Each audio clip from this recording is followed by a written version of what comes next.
ஹரே கிருஷ்ணா. எல்லா பக்தர்களையும் இந்த அட்வான்ஸ் நிகழ்ச்சிக்கு வரவேற்கின்றோம். ஒரு சின்ன கீர்த்தனத்தோட ஆரம்பிப்போம். ஜெய ராதா மாதவா குஞ்ச பிஹாரி கோபிஜன வல்லபா கிரிவரதாரி यशोदानन्दन व्रजजनरञ्जन यमुनतिरावनचारि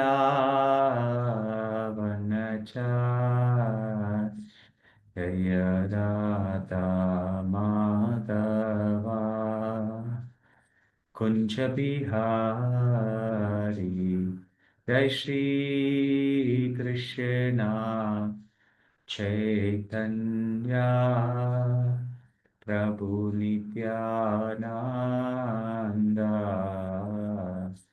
श्री अद्वैता गदाधर श्रीवासदि गौरभक्तवृंद हरे कृष्णा कृष्ण कृष्ण हरे हरे हरे राम राम राम हरे हरे हरे कृष्णा कृष्ण कृष्ण हरे हरे हरे राम राम राम हरे हरे हरे कृष्णा कृष्ण कृष्ण हरे हरे हरे राम राम राम हरे हरे गोविंद जय जय गोपाल जय जय राधारमण हरि गोविंद जय जय गोविंद जय जय गोपाल जय जय राधारमण हरि गोविंद जय जय हरे कृष्णा कृष्णा कृष्णा हरे हरे हरे राम राम राम हरे हरे हरे कृष्णा कृष्णा कृष्ण कृष्ण हरे हरे हरे राम राम राम हरे हरे कृष्णा कृष्ण कृष्ण हरे हरे हरे राम राम राम हरे हरे जय राधा माधव राधा माधव प्रभुपाद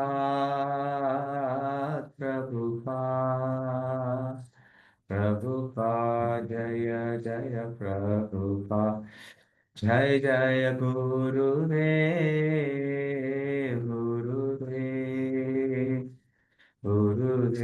जय जय गुरुदेव निताय गौर हरि बोल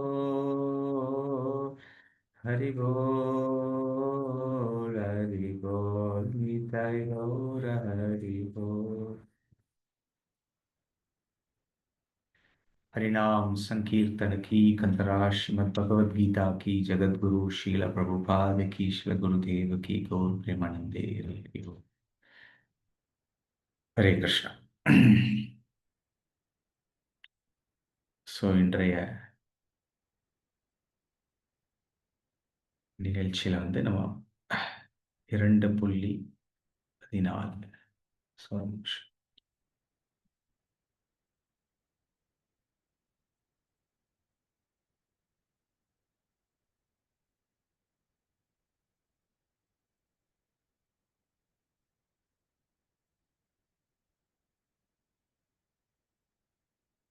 ॐ नमो भगवते वासुदेवाय। ॐ नमो भगवते वासुदेवाय। ॐ नमो भगवते வாசுதேவாய.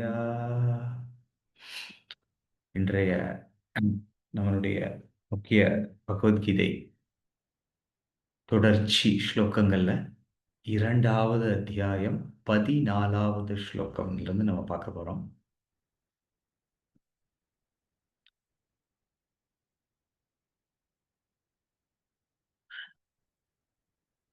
ஸோ பக்தர்கள் இப்படியே நான் சொல்றத நீங்க ரிப்பீட் பண்ணலாம். மாத்ரா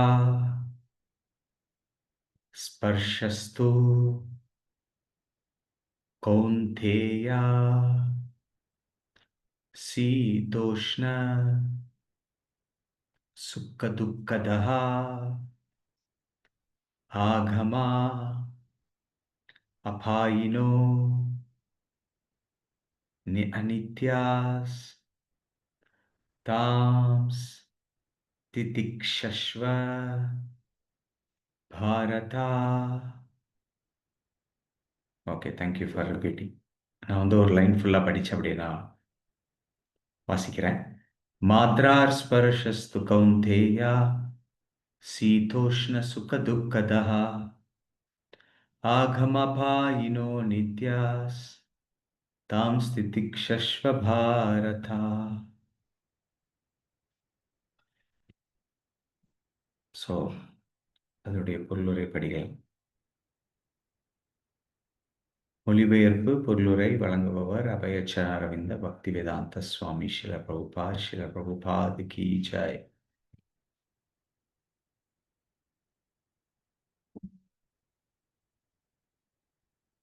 குந்தியின் மகனே,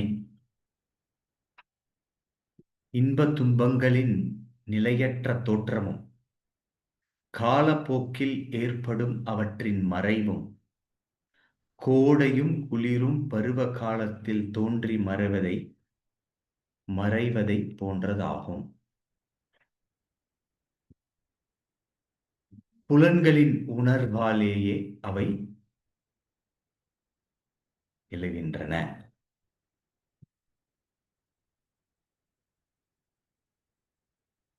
எனவே பரத குலத்தோன்றலே, இவற்றால் பாதிக்கப்படாமல் பொறுத்து கொள்ள கற்றுக்கொள். ஹரிஹி ஓம் தத் சத். பொருளுரை. கடமையை முறையாக செயலாற்றுகையில் நிலையற்ற இன்ப துன்பங்கள் தோன்றி மறைவதை பொறுத்து கொள்ள ஒருவன் கற்றுக்கொள்ள வேண்டும்.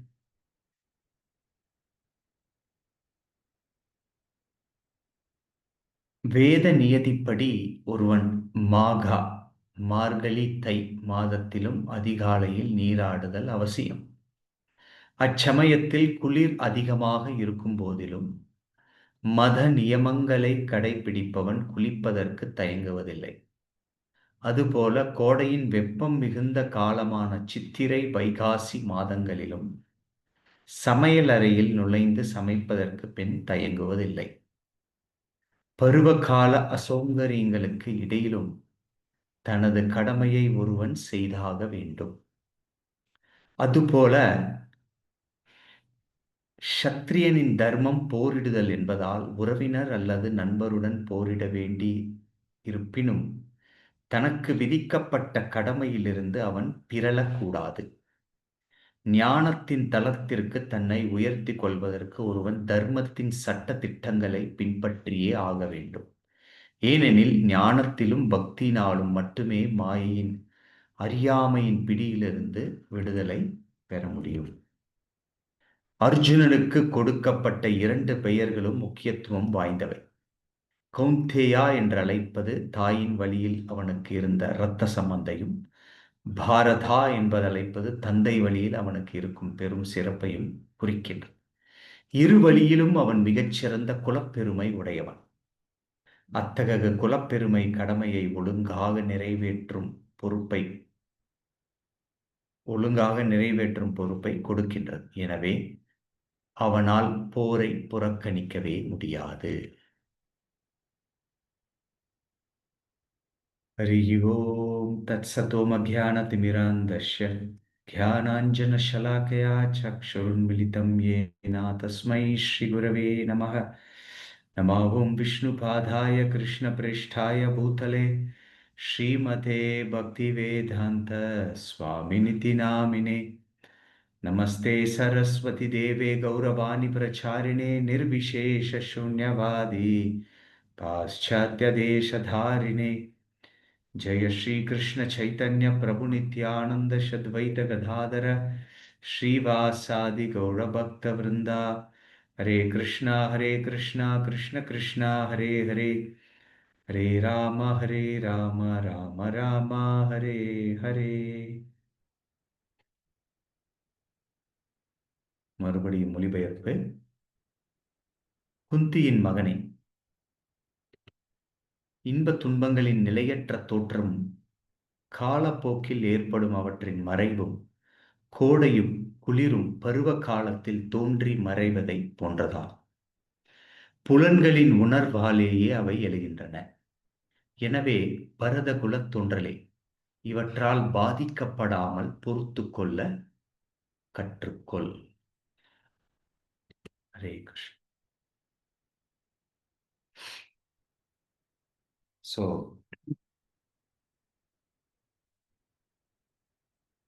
இந்த ஸ்லோகத்தில்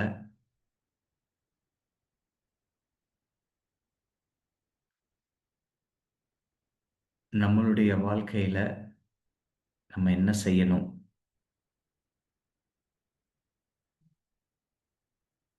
துன்ப சூழ்நிலைகள், மன அழுத்தம் வரும் பொழுது நமக்கு ஒரு முயலாத ஒரு சூழ்நிலை அந்த மாதிரி இருக்கும்போது என்ன பண்ணணும் அப்படிங்கிறது இங்க கிருஷ்ணர் சொல்றார். அர்ஜுனன் அவர் நமக்கு தெரியும், மன அழுத்தத்தால குழப்பமடைந்தார் அப்படின்றத நம்ம பார்த்தோம் இல்லையா. நம்மளுடைய முந்தைய ஸ்லோகங்கள் பகவத்கீதையில 18 நாள் இதுல கூட அர்ஜுனன் குழப்பமடைந்தார். எது செய்ய வேண்டும், எது செய்யக்கூடாது என்ற குழப்பம் அவருக்கு மேல் தாங்கி, அவர் என்ன செய்யணும் அப்படிங்கிறது அவருக்கு தெரியாம அவர் கடினமான சூழ்நிலையில போடப்பட்டார். ஸோ அப்போ கிருஷ்ணர் இங்க தொடங்குறார் பகவத்கீதையில. முந்தைய ஸ்லோகத்துல அர்ஜுனா, நீ உடம்பில்லை, இந்த உடம்பு நீ இறப்பு என்று நினைக்கிறது இது இந்த உடம்புக்கு தான் சேர்ந்தது. ஆத்மாவுக்கு இறப்பு இல்லை. நஜாயதே மிரியதே வா கதாச்சின் நயம் பூத்வ பவித்தவன பூயः அஜோ நித்யம் சாஸ்வதோயம் புராணோ ந ஹன்யதே ஹன்யமானே சரீரே. அர்ஜுனா, இந்த ஆத்மாவுக்கு இறப்பு பிறப்பு கிடையாது. ஆத்மா மிகவும் பழமையானவன், அவனுக்கு அழிவு இல்லை, நித்தியமானவன். மற்றும் உடம்பை துண்டு துண்டாக வெட்டலாம், நான் ஆத்மாவை அப்படி ஒன்றும் செய்ய முடியாது அப்படின்னு கிருஷ்ணர் இதை சொல்லியிருக்கார். ஸோ இங்க இன்னொரு படி முன்னாடி போறார் கிருஷ்ணர். எப்படி உன்னுடைய சூழ்நிலையை நீ மேற்கொண்டு வர்றது அப்படின்னு. இது நம்மளுடைய எல்லாருக்குமே ரொம்ப பொருந்தக்கூடியது. இந்த ஒரு விஷயத்தை நம்ம புரிஞ்சுக்கிட்டோம் அப்படின்னா நம்ம வெகு சுலபமாக சூழ்நிலைகளை மேல் நிறுத்தி வரலாம். என்ன சொல்றாரு அர்ஜுனா, இந்த இருமைத்தன்மை, வெற்றி, தோல்வி, இன்பம், துன்பம், நமக்கு வந்து ஹீட், கோல்டு, இந்த மாதிரியான இருமைத்தன்மைகளை நீ மீண்டு வெளியில வரணும் அப்படிங்கிறது பகவான் சொல்றார். மாத்ரார் ஸ்பர்ஷஸ்து கௌந்தேயா. அப்படின்னா இந்த புலன்கள் வந்து புகழ் நுகர்வு பொருட்களோட தொடர்பு கொள்ளும்போது வருகின்ற மாற்றுதல் என்ன மாதிரி, இதை நம்ம பார்த்தோம் இல்லையா? 2 விதமான மாற்றுதல்கள். அது வந்து எப்படி, ஒன்றாவது வெற்றியா இருக்கலாம், தோல்வியா இருக்கலாம், நல்லதா இருக்கலாம், கெட்டதா இருக்கலாம், இல்ல இன்பம், துன்பம். இந்த இருமைக்கு இந்த புலன்கள் புலனுகர்வு பொருட்களோட தொடர்பு கொள்ளும்போது அது வரும். ஆனால் என்ன சொல்றாரு அர்ஜுனா, நீ சகித்து பொறுத்து கொள்ள வேண்டும், சகித்து கொள்ள வேண்டும். ஸோ இதுதான் ரொம்ப முக்கியமான ஒரு விஷயம். இங்க வந்து முக்கியமான வார்த்தை வந்து திதிக்ஷஸ்வா. அப்படின்னா பொறுத்து கொள்ள வேண்டும், சகித்து கொள்ள வேண்டும். இது வந்து குறிப்பிட்ட அர்ஜுனாவுக்கு கிருஷ்ணர் கொடுக்கிற உபதேசம். ஏன்னா அவரை அந்த ஒரு அழுத்தத்திலிருந்து வெளியில கொண்டு வரணும் இல்லையா? சோ கிருஷ்ணர் சொல்றாரு, அர்ஜுனா, இப்படிதான் அது வேலை செய்யுது. பௌதீக உலகமும் பௌதீக இன்ப துன்பங்கள் பாதிக்காமல் நீ பொறுத்து கொண்டு உன்னுடைய கடமையை செய்ய வேண்டும். ஸோ சில சமயத்துல நமக்கு தெரியும், இது வந்து நம்ம வந்து உடம்பு, ஆத்மா, இந்த மாதிரி விஷயங்கள்லாம் நமக்கு தெரியும். பட் இருந்தாலும் நமக்கு வந்து மனசு ஒன்று சொல்லும், நம்மளுடைய ஹார்ட் ஒன்று சொல்லும். ஸோ இங்க வந்து அர்ஜுனருக்கு கிருஷ்ணர் சொல்றது, நீ உன்னுடைய மனதை கட்டுப்படுத்தி பொறுத்துக்கொள் அப்படின்னு. ஸோ பொதுவாகவே மனிதனுடைய வாழ்க்கையில குறிப்பிட்டு ஆன்மீகத்துக்கு, பட் பொதுவாக மனிதன் அவன் தன்னுடைய மனதையும் புலன்களையும் கட்டுப்பட தெரிய வேண்டும். இது ரொம்ப முக்கியம். எப்படி கட்டுப்படுத்தணும் அப்படின்னா, அவனுடைய புத்தியை உபயோகித்து வேத கிரந்தங்கள்ல எப்படி சொல்லி இருக்கு அப்படிங்கிறத உட்கொண்டு உள்வாங்கிக் கொண்டு மனசு சொல்றத கேட்காம நம்ம வந்து பகவானுடைய உபதேசங்களும் வேதங்களும் என்ன சொல்லப்படுது அப்படிங்கிறத கேட்டு அவன் முன்னிறுத்தி போகணும். அதை தான் இங்க வந்து கிருஷ்ணர் இங்க சொல்றார். இப்போ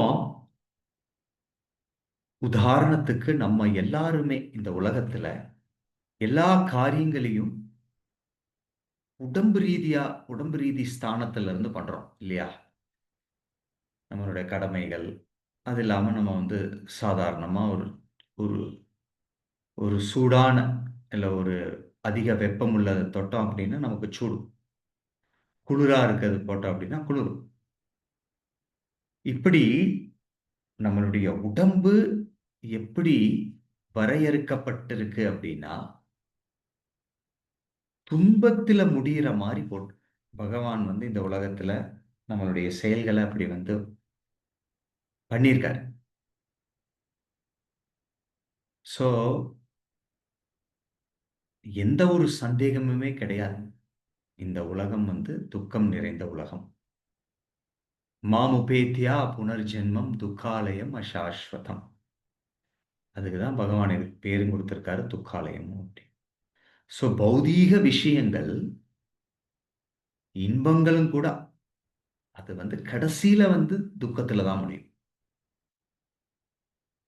சோ இதை முதல் இந்த ஞானத்தை நாம் பெற வேண்டும், இதை அறிய வேண்டும்.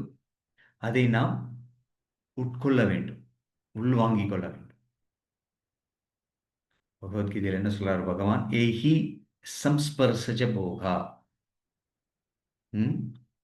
துக்கயோனாய ஏவதே ஆதி அந்தவந்த கௌந்தேயா நதேஷு ரமதே போடா. ஸோ பகவான் இங்க சொல்றாரு, அது இங்கேயும் அதே மாதிரி தான் சொல்றாரு. உன்னுடைய புலன்கள் வந்து புலனுகர்வு பொருட்களோட தொடர்பு கொள்ளு வரும், தொடர்பு வரும்போது அது துக்கத்துல முடியும்னு சொல்றாரு. இது வந்து 3வது அத்தியாயத்துல இதே விஷயத்த பகவான் அங்கேயும் சொல்றாரு. ம் ஸோ அப்போ வந்து மன அழுத்தம் அப்படின்னா என்ன அப்படின்னா, இந்த துன்பங்களை நான் உட்கொள்ளும் பொழுது என்னால் அதை ஏத்துக்கொள்ள முடியல. ஏத்துக்கொள்ள முடியாம நான் வந்து எனக்கு என்னோட மனசு எதிர்ப்பு தெரிவிக்குது அப்படிங்கும்போது, அது வந்து மன அழுத்தத்தை உருவாக்கும். ஸோ இப்படி நம்மளுடைய அன்றாட அ வாழ்க்கையில, வழிமுறைகள்ல பெரும் சமயத்தில் நாம வந்து இந்த அழுத்தத்துக்கு உட்படுறோம். ஏன்னா, இந்த உலகம் எப்படி வேலை செய்யுதுன்னு ஃபர்ஸ்ட் நமக்கு தெரியாது. நமக்கு வந்து என்ன சொல்லிக் கொடுக்கப்பட்டு அப்படி இருக்கு அப்படின்னா, என்னென்னலாம் செய்யணும் அப்படிங்கிறதெல்லாம் பௌதீக ரீதியா தான் சொல்லப்பட்டிருக்கு. நம்மளுடைய சின்ன வயசுல இருந்து நம்ம படிச்சு, பள்ளிக்கூடத்துல இருந்து, நம்மளுடைய தாய் தந்தையர்கள், வீட்ல இருக்கிறவங்க எல்லாருமே நமக்கு சொல்லிக் கொடுக்கிறது எல்லாமே பௌதீக விஷயங்கள் தான். ஆனா அடித்தளமான ஆன்மீக விஷயங்களையும், கர்ம வினைகள், இந்த உலகம் எப்படி, என்ன, ஏது அப்படிங்கிறது வந்து நமக்கு வந்து அந்த விழிப்புணர்வு நமக்கு இல்ல. ஸோ அதுதான் அதுதான் என்ன சொல்லப்படுது? அறியாமை. ஸோ பௌதீகமா நம்ம எது பண்ணாலும் சில சமயத்துல அது வந்து மேல போகும். அப்புறம் அது கீழயும் வரும். அப்போ நீங்க மேல போகும்போது கீழயும் நம்ம வர்றதுக்கு வாய்ப்பு இருக்குன்னு ஒரு மனசுல வந்து ஒரு எண்ணம் இருந்தது அப்படின்னா, அந்த சிச்சுவேஷன் நம்ம வந்து ஓவர் கம் பண்ணலாம். மேல போகும்போது நீங்க ரொம்ப சந்தோஷமா இருக்கிறீங்க. அவ்வளோதான் நான் இன்னும் வந்து அவ்வளோதான் மேல தான் இருப்பேன். இன்னும் கீழயே வரமாட்டேன். அப்படின்ற மாரி ஒரு எண்ணத்துல இருந்தீங்க அப்படின்னா, அப்ப வந்து கீழ நம்ம வரும்போது என்னாகும்? நம்மனால எடுத்துக்க முடியாது. ம். இப்ப அர்ஜுனருடைய இந்த சூழ்நிலைய எடுத்துக்கிட்டா, அவர் வந்து என்ன நெனச்சாரு, சரி சண்ட போட போறோம் அப்படின்னு. பட் ஆனா வந்து அவருக்கு வந்து எல்லா சூழ்நிலையிலும் நம்மளுடைய கடமையை செய்ய வேண்டும். அப்படிங்கிற ஒரு எண்ணம் வந்து அவருடைய மனசுலருந்து விலகி, அவருடைய பற்றுதல் வெளியில வந்துருச்சு. எப்போ? அவருடைய உறவினர்கள எதிரணியில பார்த்தப்போ. பட்டு இயற்கையுடைய சட்டத்தின்படி, யார் எதிரணியில இருந்தாலும் சத்திரியனா இருக்கும்போது, தர்ம யுத்தம் வரும்போது சண்ட போடணும். பட் இத அவர் மறந்ததுனால என்னாச்சு? அவருடைய உடம்பெல்லாம் நடுங்கி, மெய் சிலிர்த்து, மனக்குழப்பம் அடைந்து, என்ன பண்றதுன்னு அவருக்கு தெரியவில்லை. ஸோ அதத்தான் வந்து ஃபர்ஸ்ட்டு வந்து இந்த ஞானத்த குடுக்குறாரு பகவான். உதாரணத்துக்கு, இப்ப கர்ம வினை இருக்குன்னு வச்சுக்கோங்க. ஒருத்தருக்கு ஒரு விஷயம் செய்றீங்க. எல்லாம் செஞ்சு அவர் வந்து அது நம்மகிட்ட இருந்து எல்லா உதவியையும் வாங்கிட்டு, திடீர்னு நமக்கு எதிரா செயல்படுறாருன்னு வைங்க. எப்படி இருக்கும் உங்களுக்கு? ஏத்துக்க முடியாது இல்லையா? ரொம்ப கஷ்டமா இருக்கும். நான் இவ்வளோலாம் உதவி பண்ணேன். நான் இந்த உதவியெல்லாம் அவரு வாங்கிட்டு, எனக்கு எதிராவோ, இல்ல என்ன வந்து உதாசீனப்படுத்திட்டு போற மாரி ஆயிருச்சு அப்படிங்கும்போது, கண்டிப்பா மன அழுத்தம் வரும். இல்லையா?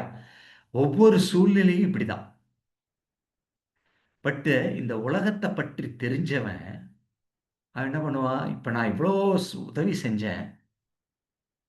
ஆனா என்னால வந்து அவர் வந்து எதிரா எனக்கு செயல்பட்டாரே அப்படின்னு தெரியும்போது, என்ன ஆகும்?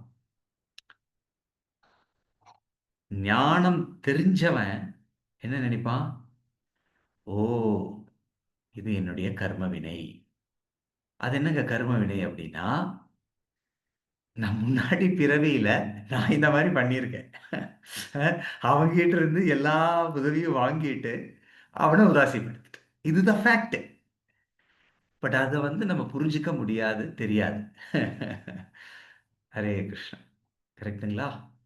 இப்படி ஒவ்வொரு செயலுக்கும் ஒரு விளக்கம் இருக்கு.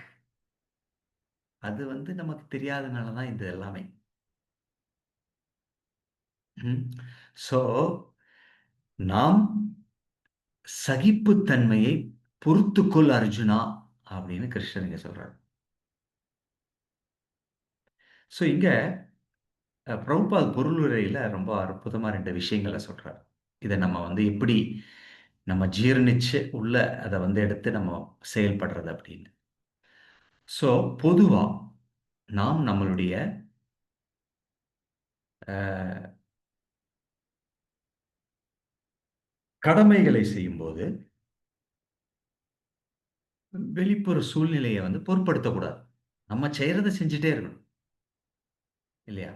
இப்போ ஒரு தாய் வந்து குழந்தைய பார்த்துக்கிறா அப்படின்னா, சின்ன குழந்தையா இருக்கும்போது திடீர்னு மடியில எடுத்து வைக்கும்போது மார்பில ஒரு உத உதைக்கும். இல்ல அழுகும். இருக்கிறதெல்லாம் ஒரு உதறி இது மாரிலாம் செய்யும். பட் தாய் என்ன நினைப்பாங்க? அது என்ன குழந்தைக்கு அது ஒண்ணும் தெரியாது. அது அப்படி செய்யுது அப்படின்னு சொல்லிட்டு, என்னுடைய என்னுடைய கடமை அந்த குழந்தைய நல்லா பராமரிச்சு மேல கொண்டு வரணுங்கிறத எண்ணம் இருக்கிறதுனால, அந்த இன்னல்கள்லாம் வந்து பெரிய ஒரு பொருட்டே கிடையாது. கரெக்ட்டா? ம். அத மாதிரி பிரபுபாத் 2 பொருளுரையில 2 எழுதுறார். நம்ம வந்து கடமைய வந்து சரியான மனப்பாங்கில் செய்யும் பொழுது, சகிப்புத்தன்மை தானாகவே வந்துவிடும்ங்கிறார். எப்படி? 2 உதாரணம் குடுக்குறார். என்னது? ஆண்கள் வந்து சாதாரணமா ஜனவரி, டிசம்பர், ஜனவரி ம். இங்க வந்து பிரபுபாத் எழுதுறாரு. தை மாசம் அந்த மாரி சமயத்துல, மார்கழி, தை. தண்ணி எப்படி இருக்கும்? கூல்டா இருக்கும். குளிரா இருக்கும். ம். இப்ப பிரச்சனை இல்ல. கீசர் இருக்கு. நீங்க நீங்க வந்து ஆன் பண்ணி போட்டு சூடா குடிச்சுக்கலாம். அந்த காலத்துலலாம் என்ன போய் நதியில குளிப்பாங்க. அப்ப அவங்க வந்து அச்சச்சோ! நான் வந்து குளிச்சா குளிர் ரொம்ப குளிரா இருக்குமே! அப்படின்னு நினைப்பாங்களா? போவாங்க, குளிச்சுட்டு வந்துருவாங்க. அவ்வளோதான். அது கடமை. என்னோட அடுத்த காரியங்கள எல்லாம் நான் பார்க்கணும். வேற தை மாசம் பெருமாள வணங்கணும். அப்ப அது பெரிய விஷயம் கிடையாது. அதே மாதிரி பெண்கள் சித்திரை, வைகாசி சமயத்துல பயங்கர சூடா இருக்கும். ம். இப்ப வந்து கேஸ் இருக்கு, எக்ஸாஸ்ட் ஃபேன் இருக்கு. அந்த காலத்துலலாம் விறகுல வச்சு சமைச்சுட்டு இருந்தாங்க. நல்லா சூடுல இதுவும் சூடு. பட் சமைச்சா தானே வீட்ல இருக்கவங்கலாம் சாப்பிட முடியும். அப்போ அந்த பெண்மணி என்ன பண்ணுவாங்க, அவங்க பொருட்படுத்திக்கிட்டு இதெல்லாம் பெருசா எடுத்துக்காம சமைப்பாங்க. ஸோ அப்ப அங்க என்ன வருது? சகிச்சுக்கொண்டு அவங்கள் செய்றாங்க. ஸோ இப்படி இது ரொம்ப முக்கியம். நம்மளுடைய கடமையை செய்யும்போது, வருகின்ற இன்னல்களை உள்வாங்கிக் கொண்டு, சரியான மனப்பாங்குடன் நாம் செயல்பட்டோம் என்றால், அது ஒரு பெரிய விஷயமா இருக்காது. ஸோ கிருஷ்ணர் இப்படி சொல்லிட்டு, "அர்ஜுனா நீ சத்திரியன். நீ சண்டை போடணும். இப்ப நீ திடீர்னு வந்து மாத்துற, இப்படி சொல்ற, இவங்க இருக்காங்க, அவங்க இருக்காங்க, நிறுத்திறலாம். நான் வந்து வேண்டாம், எனக்கு அரசவையெல்லாம் வேண்டாம். நம்ம திருப்பி பேக் போயிரலாம். பின்வாங்கிரலாம்" அப்படின்னு. ஸோ கிருஷ்ணர் சொல்றாரு, அது கோழைத்தனம். இதை நீ பொறுத்துக்கொண்டு, நீ போரிடு. ம். ஸோ அந்த மாதிரி யூ டேக் எக்ஸாம்பிள் ஆஃப் உதாரணமா, இந்த மாணவர்கள்லாம் வந்து படிப்பாங்க இல்லையா? எக்ஸாமுக்கு. இப்போ அந்த மாணவன் வந்து அவருடைய இறுதி இலக்குல ரொம்ப கிளியரா இருக்கார். இப்போ உதாரணத்துக்கு இப்ப எடுத்தீங்கன்னா, நான் நீட்ல வந்து கிளியர் பண்ணியே ஆகணும். ஐஐடிக்குள்ள போகணும், ஜேஇ பண்ணியே ஆகணுங்கிறவங்கள எல்லாம் நீங்க இங்க வந்து எத்தனை பெற்றோர்கள் அந்த மாதிரி மாணவர்கள பார்த்துருக்கீங்கன்னு தெரியல. ரொம்ப ஃபோக்கஸ்டா வேலை பண்ணுவாங்க. தூக்கம் வந்து இருக்காது. ஒ கொ பெற்றோர்களே பார்ப்பாங்க. ஐயோ! பாவமா இருக்கே! இப்படி வேலை பண்றானே. பட்டு அது ஆக்சுவலா பார்த்தீங்கன்னா, மோஸ்ட் ஆஃப் த டைம் பெற்றோர்களுடைய அழுத்தம் கம்மியா தான் இருக்கும். ஏன்னா, தானா அழுத்தமே தான் இருக்கும். ஏன்னா, பெற்றோர்கள் அழுத்தத்துல ரொம்ப நேரம் அது போகாது. பையன் விழுந்துருவான்.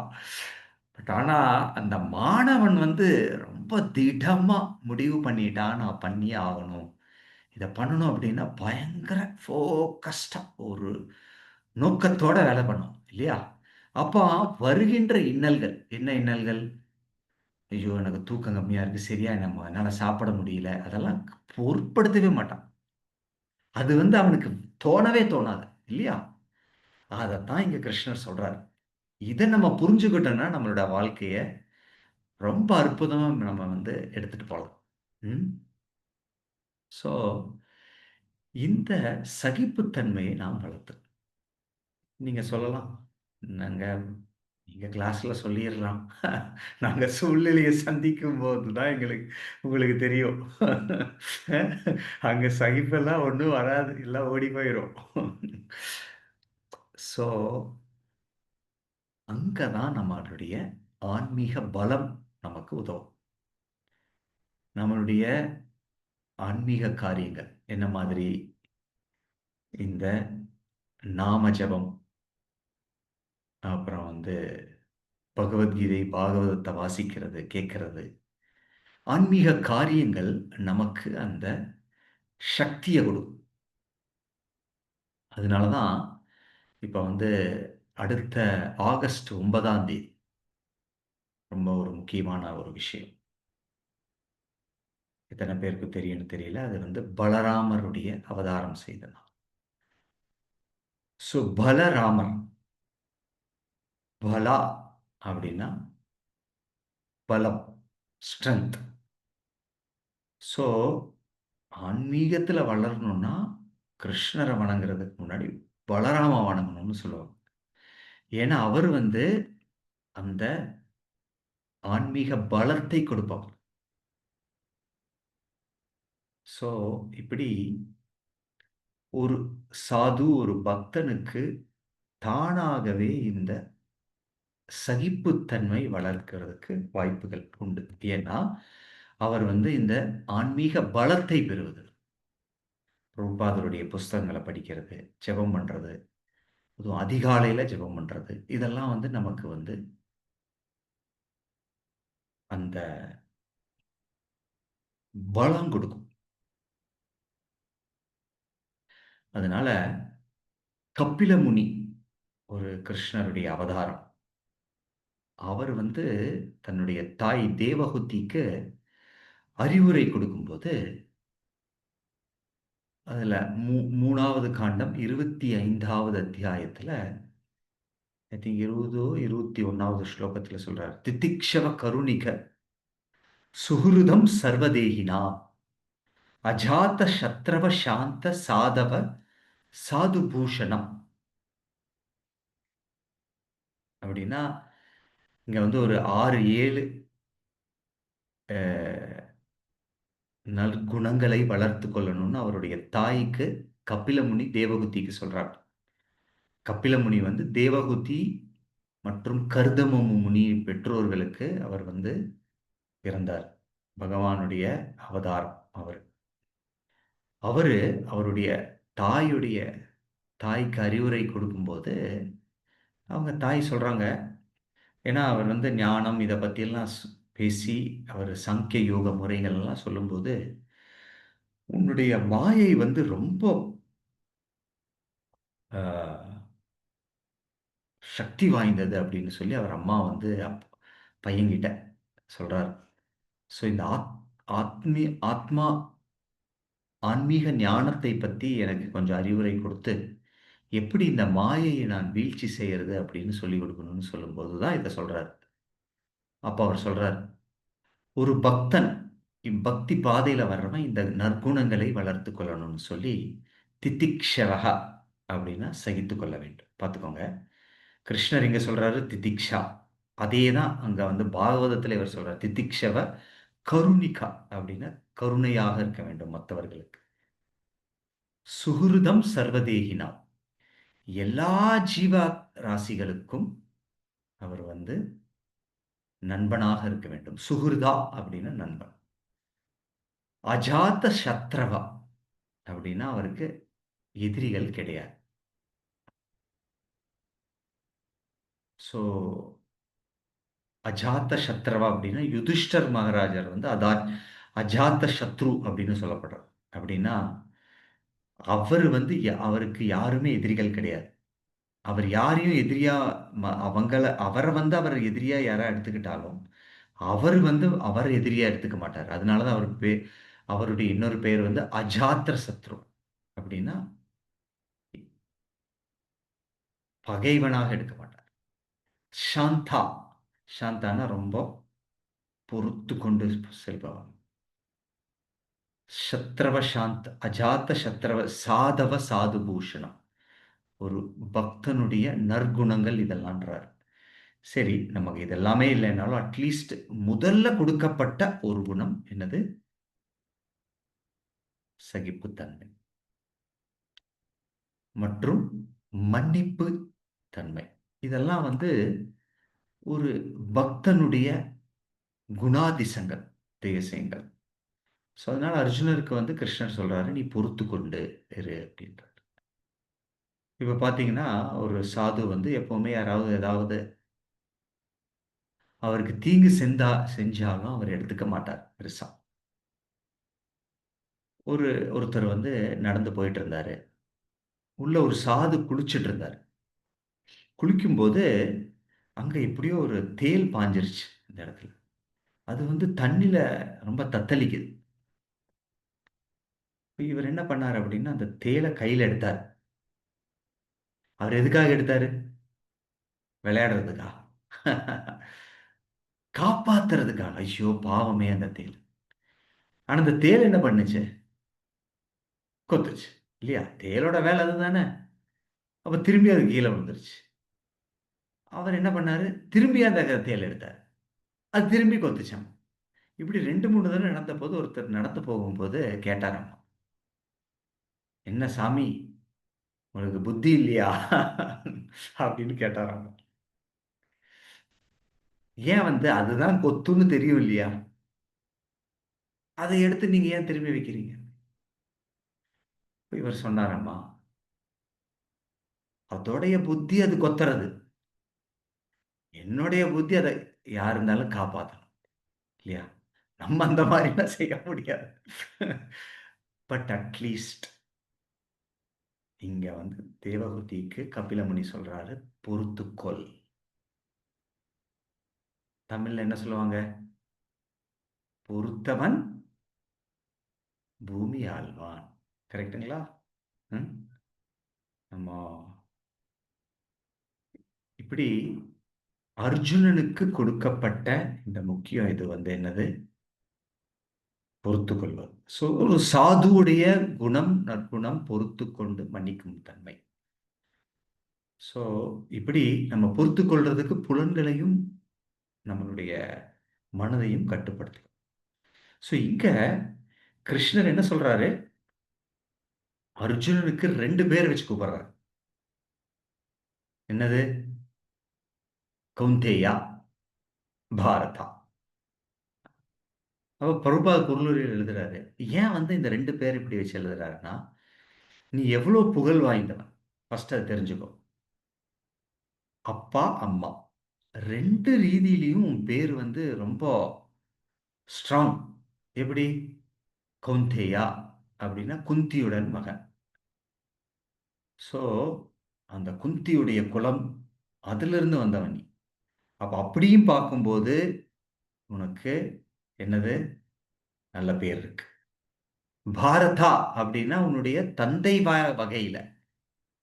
அ தந்தை வகையில அ உன்னுடைய தந்தை அப்படி பாண்டு அதுக்கு மேல அப்படியே போய் போய் பார்த்தோன்னா, பரத குலத்தோனே, பரத மகாராஜா. அவர் ரொம்ப செல்வந்தர், நல்ல அ அ சத்திரியன்.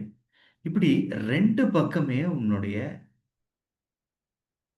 ஃபேமிலி, குடும்ப இது வந்து ரொம்ப பலம் வாய்ந்தது. அப்ப நீ இப்படி நடந்துக்கிட்ட அப்படின்னா, இது வந்து ஒரு பேரழிவு அப்படின்னு சொல்லி பகவான் இந்த மாதிரி சொல்றாரு. ஸோ, நம்ம வந்து இன்றைய இதுல வந்து நம்ம புரிந்து கொள்ள வேண்டியது இதுதான். நாம் பொறுமையை வளர்த்துக் கொள்ள வேண்டும். அர்ஜுனருக்கு இத தான் சொல்றார். பிரபு நம்மளுடைய அ மத்வ கௌடிய வைஷ்ணவ சம்பிரதாயம். ம். நம்ம வந்து ஸ்ரீல பிரபுபாதர், அவருடைய குரு அப்படி போகும்போது, சைத்தன்ய மகாபிரபு சமயத்துல ஒரு உன்னதமான பக்தர் இருந்தார். அவர் வந்து ஹரிதாஸ் தாக்கூர் அப்படின்னு அவர் பெயர். அ அவர் வந்து அ ஒரு நாளைக்கு 20 மணி நேரம் ஜெபம் பண்ணுவார். 22 மணி நேரம். நாமாச்சாரியர் அப்படின்னு சைத்தன்ய மகாபிரபு அவருக்கு பேர் வச்சார். ஸோ, அப்படி பண்ணபோது அவர் வந்து ஒரு பிறப்பால முசல்மானா இருந்தாரு. ஸோ, அதனால அந்த முஸ்லீம் கிங் எல்லாம் அது புடிக்கல. அவர் செஞ்சது. ஸோ, அதனால அவர் வந்து கொஞ்சம் தண்டனையெல்லாம் குடுத்தாரு. அப்போ ஒரு சமயத்துல அவர் வந்து அ அந்த காலத்துல யாராவது தப்பு பண்ணாங்க அப்படின்னா, அவங்கள கூட்டிட்டு போயி 22 மார்க்கெட் பிளேஸ்ல அடிப்பாங்க. இப்ப வந்து பார்த்தீங்கன்னா, மலேசியா போன்ற இந்த இதுலலாம் இன்னும் இருக்கு. மலேசியா, முஸ்லீம் கண்ட்ரீஸ்லலாம் யாராவது திருடங்கள்லாம் இருக்காங்க, செய்றாங்க அப்படின்னா, இன்னும் கொஞ்ச நாள் முன்னாடிலாம் அத பிராக்டிஸ் பண்ணிட்டு இருந்தாங்க. ஸோ இவர வந்து அந்த முசல்மான் அரசர் வந்து தண்டிக்கணும்னு சொல்லி,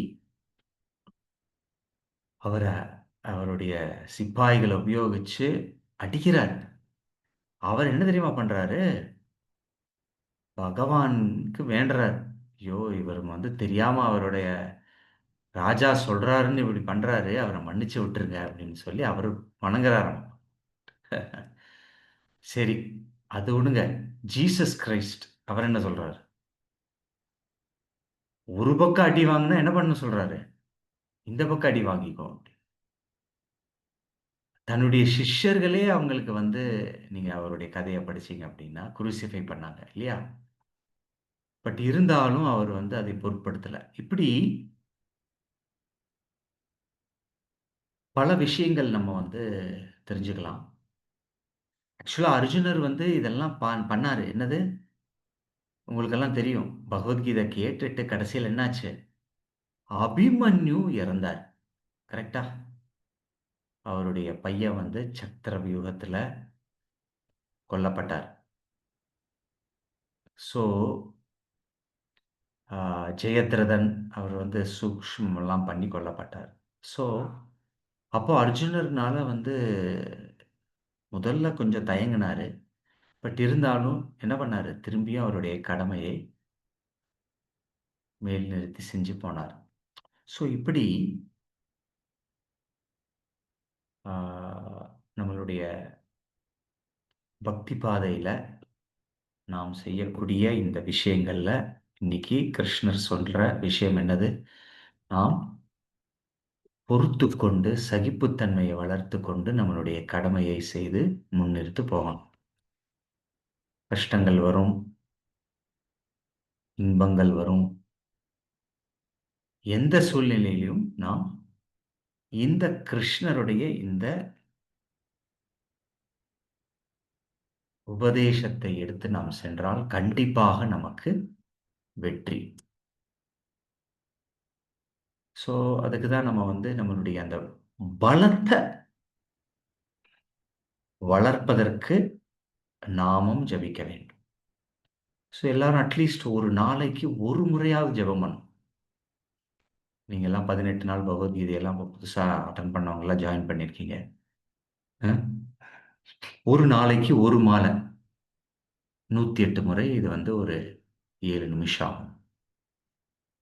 அது தனியா பண்றதுக்கு கடினமா இருக்கும். நம்ம காலை நிகழ்ச்சியில கலந்து கொண்டு, நீங்க வந்து 5 நிமிஷம், 10 நிமிஷம் ஜெபம் பண்ணி, உங்களுடைய பலத்தை நீங்க இப்ப பலன்னு சொன்னதுக்கப்புறம் நீங்க நினைக்கக்கூடாது, "ஓ! ஜிம்முக்கு போனா நீங்க ஜிம்முக்கு போகாம நீங்க இத சொல்றீங்களே!" அப்படின்னு. ஜிம்முக்கு போனீங்கன்னா, உங்க மசில்ஸ் எல்லாம் வளரும். சரிங்களா? அ பட் அது உதவாது. இயற்கையுடைய இதுல வந்து அந்த ஜிம்முக்கு போறதெல்லாம் முடியாதுங்க. நமக்கு ஆன்மீக பலம் வேணும். ஸோ அதுதான் இந்த நாம சங்கீர்த்தனம், பகவானை பற்றி கேட்கிறதெல்லாம். சரிங்களா? ஸோ அதனால எல்லாரும் தினமும் ஜெபம் பண்ணணும். தினமும் பாகவதம் கேட்கணும். வாரத்துக்கு ஒரு முறை இந்த மாதிரி பகவத்கீதை கேட்கணும். நம்மளுடைய ஆன்மீக வாழ்க்கையில நம்ம முன்னெடுத்து செல்லலாம். ஹரே கிருஷ்ணா, ஹரே கிருஷ்ணா, கிருஷ்ண கிருஷ்ண ஹரே ஹரே. ஹரே ராம, ஹரே ராம, ராம ராம, ஹரே ஹரே. ஹரே கிருஷ்ணா. ஸோ அடுத்த வாரத்துடைய அட்வான்ஸ் செஷன் வந்து திங்கட்கிழமை இருக்கும். காரணம் வந்து அடுத்த செவ்வாய்க்கிழமை வந்து 5 நாட்கள் ஜூலன் யாத்திரை. அப்படின்னா பகவான் ராதா கோவிந்தஜிய ஊஞ்சல் உற்சவம் மாரி ரொம்ப அற்புதமா எல்லா இஸ்கான் கோயில்களையும் நடக்கும். ஸோ அது வந்து இங்க உற்சவம் ரொம்ப அற்புதமா இருக்கும். ஸோ அதனால திங்கட்கிழமை 8 to 9 இருக்கும். ஸோ அதை நான் உங்களுக்கு மெசேஜ்ல போடுவோம். பட் இருந்தாலும் inform. Hare Krishna. So will stop here. तत्र श्रीमद् भगवद गीता की जगत गुरु शील प्रभुपाद की गौर प्रेमानंदे हरि हरि बोल. हरे कृष्णा. ஓகே, உங்களுடைய கேள்விகள் ஏதாவது இருந்தா, கருத்துக்கள் நீங்கள் பகிரலாம். And ask any questions.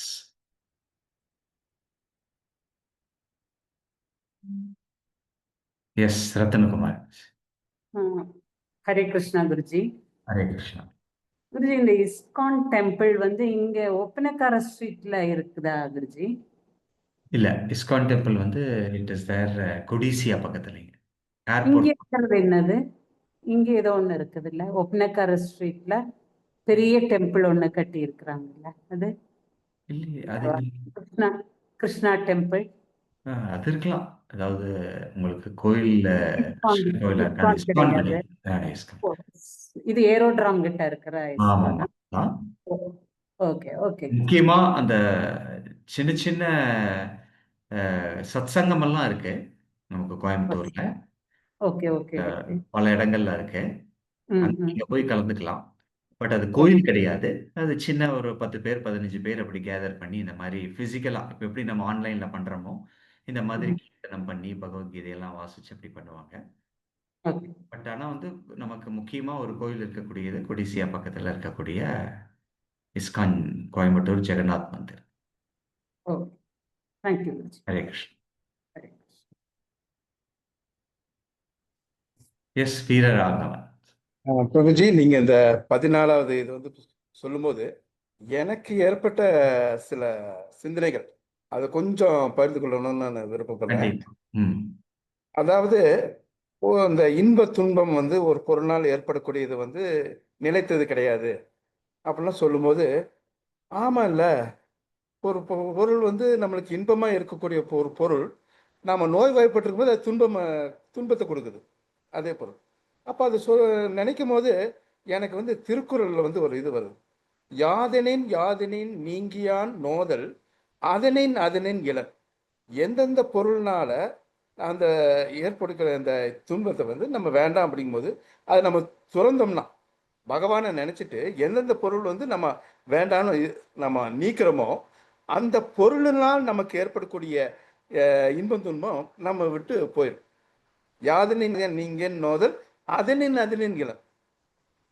அப்போ இந்த பட்டட்டானுடைய பட்டினை வந்து பட்டினால போதும் அப்படிங்கிறதெல்லாம் எனக்கு மனசுக்குள்ளே வந்துட்டு இருந்தபோது, அப்போ நீங்கள் வந்து அந்த தேள் கதையை வந்து சொன்னீங்க. அப்போது அது வந்து சொல்லும்போது எனக்கு இன்னொன்று வந்து தோணுச்சு. சொன்னால் சிரிக்கக்கூடாது. ஒரு பூதம் வந்து பார்க்குது மனிதனை. அவன் மனிதன் வந்து என்ன செய்றான், குளிரா இருக்குன்னு போட்டு உள்ளங்கைய வாய்க்கு கிட்ட வச்சு ஊதுறான், சூடாக்கிக்கிறான். அப்புறம் ஒரு சூடான ஒரு பொருள் வந்து எடுத்து சாப்பிடும்போது, அது ரொம்ப சூடா இருக்குன்னு, மறுபடியும் அந்த இது வந்து ஊதி அத ஆற வைக்கிறான். அப்ப அந்த பூதம் வந்து பயப்படுது. என்ன ஒரு மனுஷன் வந்து ஒரே இதுதான் ஊதுறான். ஆனா, அந்த பொருள வந்து குளிர வைக்கவும் செய்றான். அதே சமயம் அதே காத்த வச்சு அந்த பொருளுக்கு வந்து வெப்பத்தையும் ஏற்படுத்துறான். இந்த மனுஷன நம்ம வந்து எப்படி நம்ம இது பண்றதுன்னு பயந்து ஓடிருந்தேன்னு ஒரு சின்ன கதைய நான் படிச்சேன். ஏதோ ஒரு இது நினைவு. அப்போ ஒரே பொருள்னால நமக்கு இன்பத்தையும் அது வந்து கொடுக்கும், ஏற்படுத்தும். துன்பத்தையும் நம்மளுக்கு ஏற்படுத்தும். அதனால இந்த ஜட பொருட்களை, ஜட இயற்கையெல்லாம் விட்டுட்டு நம்ம பகவானை மட்டுமே நம்ம இது பண்ணோம்னா, நம்மளுக்கு நிறைத்த நிலைத்த இன்பம் கிடைக்கும் அப்படிங்கிறது, இந்த மாரி எனக்கு யோசனைகள், சிந்தனைகள் வந்துட்டே இருந்துச்சு, நீங்க சொல்லும்போது. ஹரே அது கிருஷ்ணா. உங்ககிட்ட ஷேர் பண்ணணுன்ட்டு நினைச்சேன். ரொம்ப நன்றி பிரபுஜி. அடுத்த இதுல கண்டிப்பா அவளோட எதிர்பார்த்துட்டு இருக்கேன். ஹரே கிருஷ்ணா. எஸ் பார்வதி, நீங்க உங்களுடைய ஹரே கிருஷ்ணா குருஜி. ஹரே கிருஷ்ணா. ஆக்சுவலா எனக்கு வந்து ஒரே ஒரு சந்தேகம் என்ன அப்படின்னா, ஆம், நான் வந்து நீங்க இப்ப மாலை சொன்னீங்க தானே, இந்த ஜபமாலை, அத வந்து எப்படி கையில வச்சுட்டு சொல்லணும்? ஏன்னா நான் செய்யற முறை சரியா அப்படின்னு எனக்கு தெரியல. அதனால நீங்க ஒரு தடவை சொன்னேன்னா தேவையில்ல. அதே மாதிரி அது துளசி மாலை தான் வச்சுக்கணுமா? இல்ல ஸ்படிக மாலையும் வச்சுக்கலாமா? இல்ல எது வேணா வச்சுக்கலாம். நீங்க வச்சுக்கலாம். ஆரம்பத்துல வந்து நாங்க வந்து ஆரம்பத்துல கொடுக்கக்கூடியது வந்து நீம். நீம்னா என்ன? வேம்பு. வேம்போடுது. ம். ஸோ அதுல ஓ. வந்து நீங்க வந்து நடுவர் நீங்க காலையில ப்ரோகிராம் அட்டெண்ட் பண்ணீங்கன்னா, நாங்க அதுல சொல்லிக் குடுக்குறோம், எப்படி ஜெபம் பண்றதுன்னு. ஸோ ஓ. நம்முடைய அந்த மாலைய வந்து நம்முடைய நடுக்கை 1, 2, நடுவரல்ல. 3, 4, ம். 5 நடுவிரல்ல நிக்க வச்சு, ம். ம். நம்ம மாலைய வச்சு ஒவ்வொரு தடவையும் நீங்க வந்து இழுக்கணும். இல்ல. கரெக்ட். நான் இது மாரி தான் பண்றேன். நான் பண்றது தப்பா, ரைட்டா அப்படின்னு ஆ. தெரியல எனக்கு. அதனால கேட்போம். 108 மாலைகள் ம். இருக்கும். அதுல ம். வந்து நீங்க ஒவ்வொரு மாலையிலயும் நீங்க ஹரே கிருஷ்ண மகாமந்திரம் சொல்லி, ஒவ்வொரு தடவையா இழுத்து, அது வந்து உங்களுக்கு 108 முறை இந்த மாரி நீங்க பண்ணணும். ஓ. ஹரே கிருஷ்ணா. ஹரே கிருஷ்ணா. ரொம்ப நன்றி.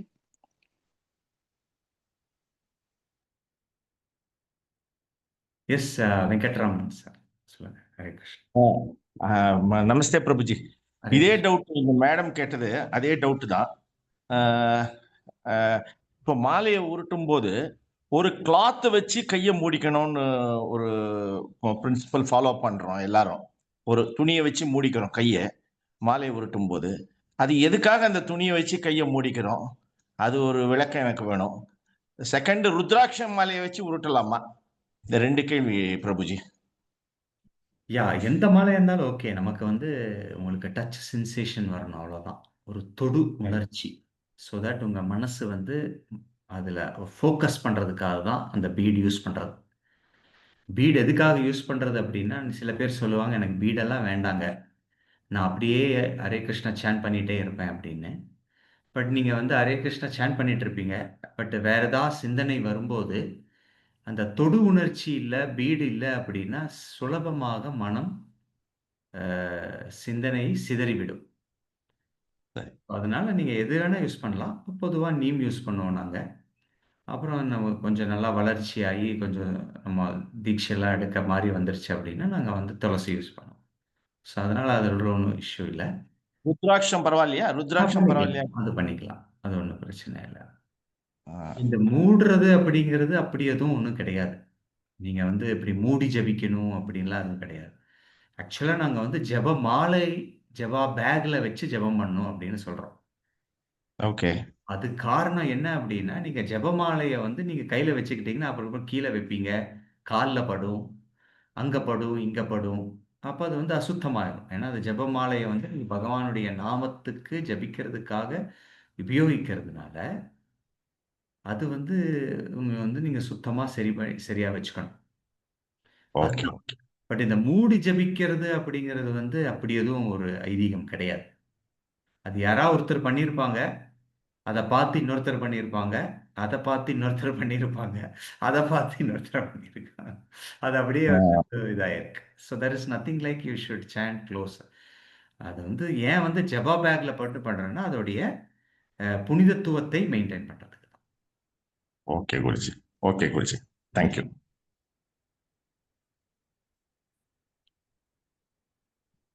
எஸ் சசிகலா மாதாஜி சொல்லுங்க. ஹரே கிருஷ்ணா பிரபு. சொல்லுங்க மாதாஜி. பிரபு, நம்ம ஜென்மாஷ்டமிக்கு ஏதாவது சேவா பண்றதுக்கு ஏதாவது லிங்க் ஏதாவது இருக்குங்களா? ரிஜிஸ்ட்ரேஷன் ஏதாவது? பண்ணுவோம். அனுப்புவோம். நாங்க அத அனுப்புவோம். நீங்க ஓகே வந்து பிரபு. ரெஜிஸ்டர் நாங்க ஆக்சுவலா வந்து இன்னொன்னு நீங்க இது சொன்னதுனால நானு இன்னொரு அனௌன்ஸ்மெண்ட் நான் அப்பவே பண்ணிடுறேன். 3 நாளைக்கு இங்க விசேஷம் இருக்குங்க. வெள்ளி, சனி, ஞாயிறு. ஆகஸ்ட் 15, 16, 17. ஸோ இந்த 3 நாளும் வந்து நாங்க இங்க உங்களுக்கு வந்து அரேஞ்ச்மெண்ட் பண்றோம்.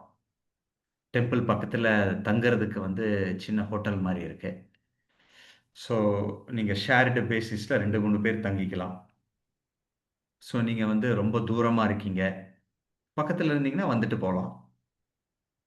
தூரமா இருக்கீங்க அப்படின்னா, நீங்க வந்து இங்க வந்து நீங்க தங்கி பிரசாதம்லாம் டெம்பிள்லயே இருக்கும். 3 நாளைக்கு பிரசாதம், அன்னதானம்லாம் இருக்கு. ஸோ அது இருக்கும். அப்புறம் வந்து சேவைகள்லாம் இருக்கும். ஸோ அப்படி நாங்க ஒரு லிங்க் அனுப்புவோம். நீங்க ரெஜிஸ்ட்ரேஷன் பண்றதுக்கு. ஒண்ணு வந்து சேவை பண்றதுக்கு, இன்னொன்னு வந்து இங்க தங்கி இருக்கிறதுக்கு ஏதாவது உங்களுக்கு சௌகரியம் பண்றதுக்கு வேணும். அது இல்லாம வந்து இது ஒரு பெரிய, பெரிய ஒரு திருவிழா. இது வந்து ஆயிரக்கணக்கான பேர் வருவாங்க. லட்சக்கணக்கான பேர் வருவாங்க. 3 நாளுக்கு வந்து ஒரு பெரிய இது வந்து பெரிய நமக்கு வந்து ஒரு செலவெல்லாம் இதாகும். எல்லா பக்தர்கள்லாம் ஒண்ணு சேர்ந்து இதுல வந்து அவங்களுடைய பங்கேற்ப இந்த மாரி கொடுக்கறதுனால வந்து உங்களுடைய உதவியில வந்து இந்த திருவிழா நல்லா போகும். So you can offer Seva நன்கொடை ஆல்சோ. அதோட டீட்டெயில்ஸ் எல்லாமே நாங்க போடுவோம். அது இல்லாம அன்னதானமும் இருக்கு. நீங்க வந்து யூ கேன் ஆல்சோ கிவ் அன்னதானம். நான் குரூப்ல ஆல்ரெடி போட்டு 2 பேர் எனக்கு சொன்னாங்க. ஆல்ரெடி நான் ஃபோன் பண்ணி பேசி நாங்க அன்னதானத்துக்கெல்லாம் குடுத்துட்டோங்க. ஒருத்தர் ஏதோ 100 கேஜி ரைஸ் குடுத்தேன் அப்படின்லாம் சொன்னாரு. நாங்க குருவாயூர் யாத்திரைக்கு வந்திருந்தபோது அப்படி சொன்னாரு. ஸோ அந்த மாதிரி இதெல்லாம் இருக்கு. நாங்க அந்த லிங்க் போடுறோம். So you can let us know and we will do it. சரிங்களா? ஹரே கிருஷ்ணா. ஓகே. வேற ஏதாவது சந்தேகங்கள்? ஆகஸ்ட் மாசம் நான் முதல்லயே சொன்ன மாதிரி திருவிழாக்கள் நிறைந்த மாசம். பலராம் ஜெயந்தி, ராதாஷ்டமி, ஜென்மாஷ்டமி மற்றும் பிரபுபாதருடைய அ பிறந்த நாள். இந்த மாதிரி பல விஷயங்கள் இருக்கு. கோயம்புத்தூர் பக்கத்துல இருக்கிறவங்க எல்லாருமே இதுல வந்து பங்கேற்கணும். ஓகே. ஹரே கிருஷ்ணா. ஓகே. ஆ, நன்றி. ஆக்சுவலா 3 நிமிஷம் இருக்கிறதுனால, நம்ம வந்து குருவாயூர் ட்ரிப்புக்கு போயிட்டு வந்தோம். இங்க நம்ம குரூப்ல இருக்கிறவங்க பல பேர் வந்திருந்தாங்க. ஸோ ஷார்ட்டா உங்களுடைய அனுபவத்த நீங்க பகிர்ந்தா, அடுத்த தடவ நம்ம போகும்போது மத்தவங்களுக்கு ஒரு உற்சாகம் இருக்கும். எப்படி உங்களுடைய அனுபவம் யாராவது பகிர விரும்புறீங்களா? ஷார்ட்டா ஒரு 1 நிமிஷம் அந்த மாதிரி. Anybody would like to share?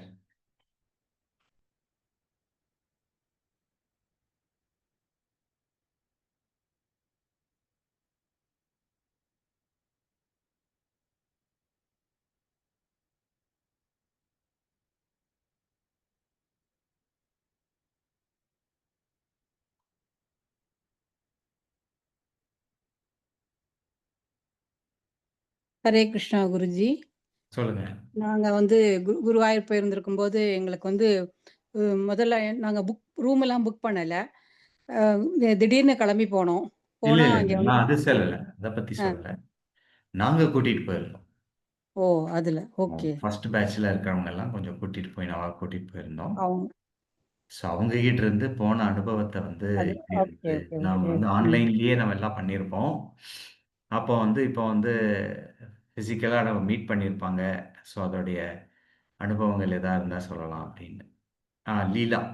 நீங்க சொல்லுங்க. லீலா மாதாஜி.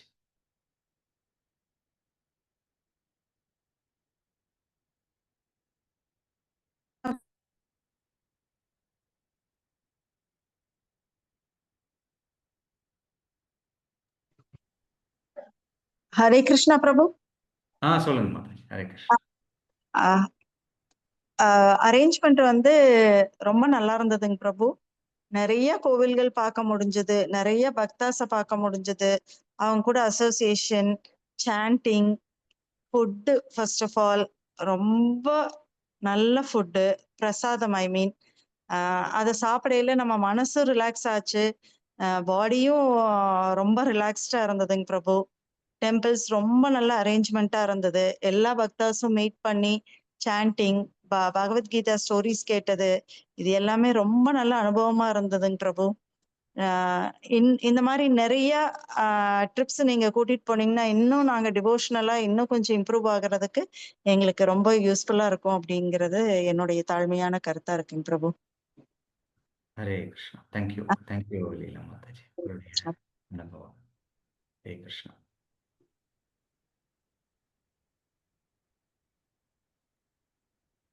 வேறு யாராவது?